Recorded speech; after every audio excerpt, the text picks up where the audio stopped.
여러분들은 하루에 양치질을 몇 번 하시나요? 아마 대부분의 한국인은 보통 하루에 2번, 3번 정도 할 것으로 예상됩니다. 오히려 너무 자주 하는 게 안 좋다는 정보도 있으며 음식을 섭취한 이후 바로 해주는 게 좋다는 정보도 있습니다. 그래서 자신에게 맞는 방법과 횟수로 양치질을 하는 게 바람직하겠죠.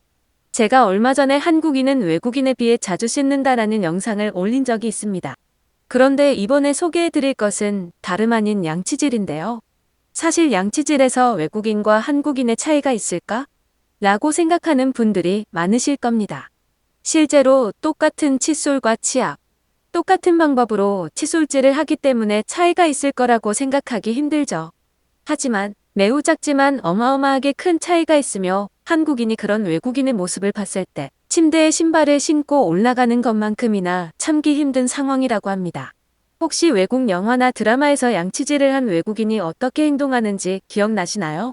다름 아닌 양치질 후 입을 헹구지 않는다는 것입니다.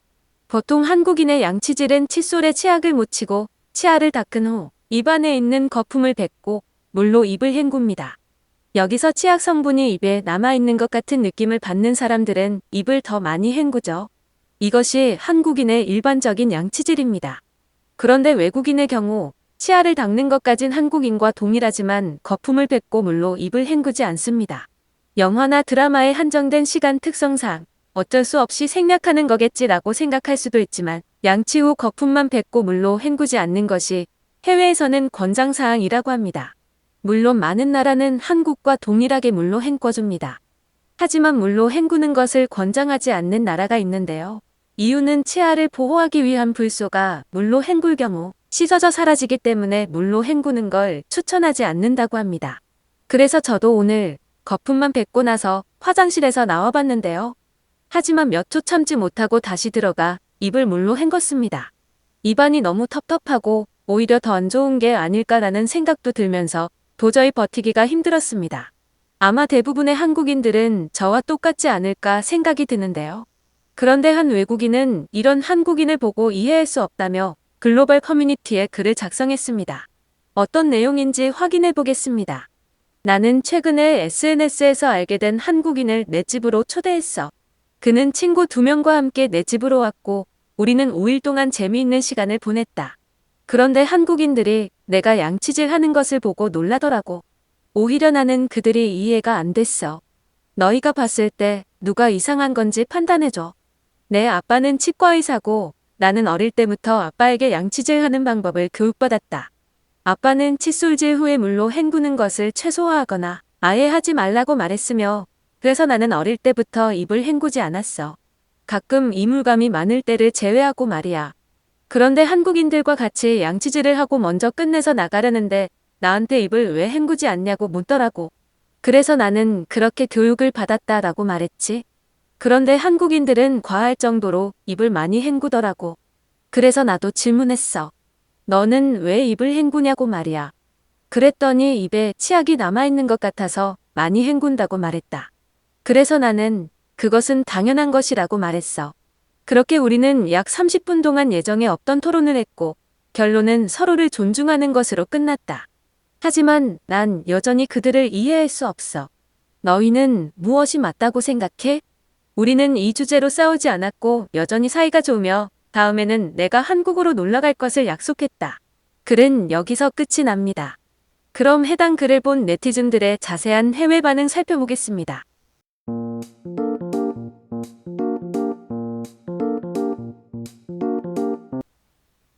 내 아빠도 치과의사인데 최대한 많이 입을 헹궈야 입냄새가 안 난다고 했다.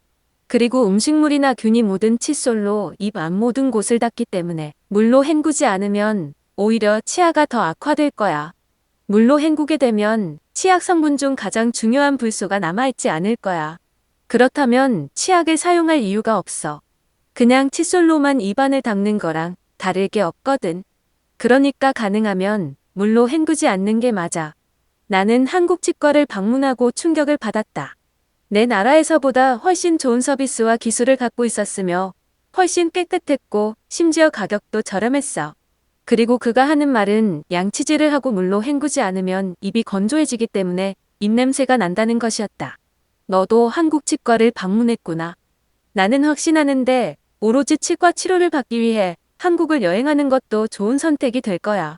그리고 한국 치과 의사가 그랬다면 그게 맞는 거겠지. 유럽의 치과 의사들은 매우 형편없거든. 내가 다니는 치과에서는 치약에 있는 불소 성분이 유효한 효과를 가져오기 위해서는 입안에 존재해야 된다고 말했다. 그래서 물로 헹굴 때마다 성분이 사라지기 때문에 최대한 적게 헹구라고 말했어. 치약은 먹어도 무해하다고 말하는 사람들은 뭐지? 치약에 먹지 말라고 적혀 있는데 나와 다른 치약을 사용하고 있는 것인가? 미국인으로서 우리는 먹지도 않고 항상 헹군다. 유럽인과 달라. 우리는 똑똑하다고. 화장실에 갇힌 사람이 치약을 먹고 생존한 일이 실제로 있긴 했지만 어디까지나 극한의 상황이니 가능했지. 실제로라면 먹으면 안 될 거야.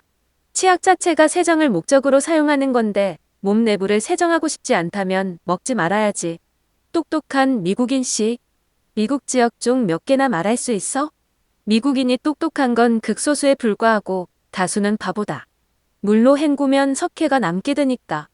나는 안 헹구는 게 좋다고 생각해. 정보를 하나 알려주자면 집에 갇히게 되었고 모든 음식을 다 먹었을 때 최후로 선택할 수 있는 것 중 하나가 치약이다. 치약은 사람이 먹어도 인체에 무해하기 때문에 입을 굳이 헹굴 필요가 없어. 먹어도 건강에 이상 없거든. 한국인들이 조금 안 좋은 치약을 사용하기 때문이 아닐까? 아무래도 한국은 중국과 매우 가깝게 있으니까. 그곳에서 만들어진 것들이 많이 한국으로 가겠지. 아니라면 우리가 사용하는 치약이랑 성분이 다를 거야. 이미 거의 모든 것들은 중국에서 만들어지고 있기 때문에 그것은 이유가 아니야. 내 생각에도 치약의 성분이 다르기 때문이 아닐까 생각해. 어느 나라는 육체적으로 좀 더 발달되어 있고 어느 나라는 좀 더 똑똑하게 발달한 것처럼 치아도 마찬가지라 생각해. 한국인은 물 낭비가 심하다. 인터넷에서 본 글에 의하면 한국인은 입을 헹구는데 최소 1분 이상 걸린다고 해. 일본인들이 아무리 물을 절약해도 한국과 중국에서 많이 사용하니 의미가 없어지는 것 같아. 나는 미국인이지만 한국인을 적극 지지한다. 대체 왜 물로 헹구지 않는지 이해할 수 없어. 찝찝하지 않아? 심지어 거품을 뱉는다고 해서 입안에 있는 이물질들이 다 사라지는 게 아니다. 물로 꼭 헹궈야 해. 한국은 수도 요금이 싸기 때문에 가능한 일이겠지. 그들은 하루에 한 번 샤워한다고 하더라. 아마 가난한 한국인은 양치질 이후에 입을 헹구지 않을 거야. 물로 헹구면 개운한가? 어차피 물로 헹궈도 입이 찝찝한 것은 똑같은데. 석회가 문제다. 작년에 한국인이 이사 왔고 그녀는 이사 오고 일주일 만에 머릿결이 안 좋아졌다며 하소연했다. 그리고 얼마 전에 한국으로 돌아갔는데 다시 좋아졌다고 해. 한국인들은 한국의 수질이 얼마나 축복인지 몰라. 몸이 좀 불편한 사람이 평범한 게 얼마나 특별한 건지 모른다고 말하는 것과 비슷하지만 누군가에게는 본인도 특별하다는 것을 알아야 해. 내 주변에서는 입을 헹구지 않는 사람은 없는 것 같아. 하지만 어차피 치약은 먹어도 괜찮은 것으로 알기 때문에 나는 한국인이나 너나 둘 다 괜찮을 거라 생각한다.